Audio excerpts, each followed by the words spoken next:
just talk us through the moment when you're in the dressing room, you've completed your warm up, and then there's either a knock on the door or someone sticks their head through the door. I don't know if it was Ricky or Hayden stuck their head through the door and said, "Okay, it's time. It's time to make the walk." Talk to us about that, and the feeling, the emotion, and what you actually went through when you left the dressing room and actually went into the arena and stepped into the octagon for the first time. Yeah, well, like I said, believe it or not, that bit is the same. I've done that walk plenty of times before, but this one was a little bit different because I got to wear them black leather gloves that had UFC written across them, and I'm walking through the FT arena in Belfast, and I'm walking towards the cage, and I'm a different fighter to some people.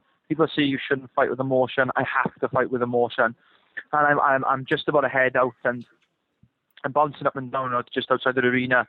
And I like to scream some stuff, It's usually just one word things like, the inspirational stuff. Like I usually shout my time, or, what I mean? I was shouting this time, I was shouting let's go, what I mean? And they called us through the curtains. We weren't ready to walk yet. We had to wait for the curtains for about 30 seconds. And I looked up, and who was in front of me? It was Conor McGregor, who was just looking at me, and he's nodding his head, and that's where it was like, all right, okay, now this is where this is where it all happens. This is the moment I've been waiting for.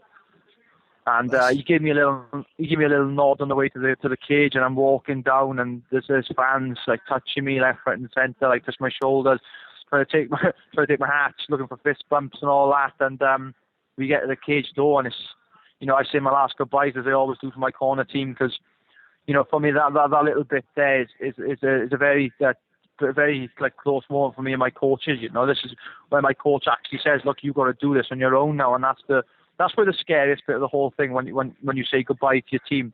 Although your team are the closest people to you, when you're in there they seem so far away. And once I'm in there, and like I said, the referee is there, and he says, you ready? And they're like thinking, oh, I don't really want to do this now. I'm really nervous. Like, I say stupid stuff through my head. I'm like, oh, why don't I listen in school? Why don't you want to get a good job?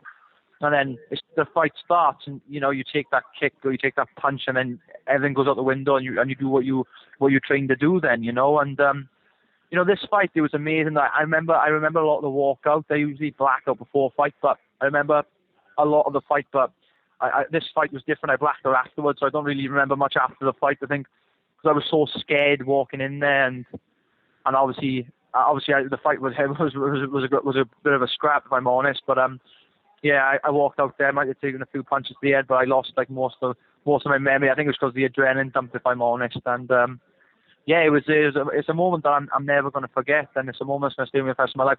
I said this to my mother before leaving, before I said my goodbyes. I said, before I left for Belfast, I said, look, it doesn't matter for me. I just need to win this fight. It doesn't matter if I lose the next 100. I need to win this fight.